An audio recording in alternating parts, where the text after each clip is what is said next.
की सगळे आता कॅन्डिडेट डिक्लेअर जाता अलायन्साच्यो गजाली चलताल्यो पूण RGP वांगडा तुमचे अलायन्स जायना अशें आयकूंक येता.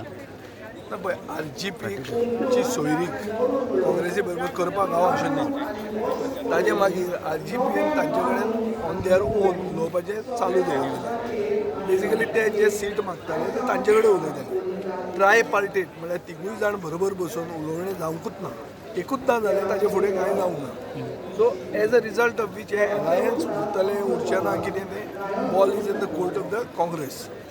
काँग्रेसीन ताजेर सांगूंक जाय आमचें फक्त अलायन्स आनी सीट मागपा खातीरूच आमी ना, आमी कॅम्पेन करून इलेक्शन जिखूंक सोदतात. म्हणून आमी आमचे कॅन्डिडेटाक घेवन ऑलरेडी काम सुरवात केल्लें आहा आनी अलायन्स जातलें आनी ताजेर जें कितें आमी उलयलां ताजेर म्हाका थोडी खात्री आहा की अलायन्स काँग्रेसी बरोबर आमचे जे 2022 पयलींचें अलायन्स आसा तें उरूंक जाय अशें म्हाका दिसता. आनी जर तेंय तुटपाचें आहा जाल्यार आमकां आनी म्हाका सांगचें पडटलें तें कित्याक तांचे सेंट्रल लिडरशिपान हे अलायन्स पूण हेजो इफेक्ट ZP इलेक्शनार पडटलो सो दिसना तुमकां?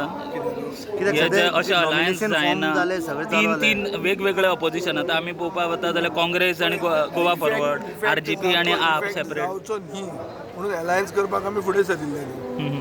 सो इफेक्ट थोडो कितें जातलोच पूण कोणाक अलायन्स जाय आनी कोणाक नाका हें लोकांक कळटलें.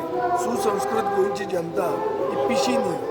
तांकां खबर आहा की कोणें इनिशिएटीव घेतिल्लो कोणाक एकवट जाय आनी हांवें आज गोंयच्या सायबा कडेन वचून मागलां की बरी मत दिवची की सगळ्यांनी एकवटान गोंय उरलां तें राखचें म्हणून. सो म्हाका अलायन्स जाय कित्या खातीर हांव फराक म्हणून न्ही, अलायन्स जाय इतल्या खातीर कित्याक division of the anti BJP vote हो जावचो न्ही म्हणून. म्हणजे तुका जाय जाल्यार कोणाक नाका अलायन्स कोणाक नाका तुमी काडचें ते सगळें हांव उलोवंक लागला हांव केन्ना दिसता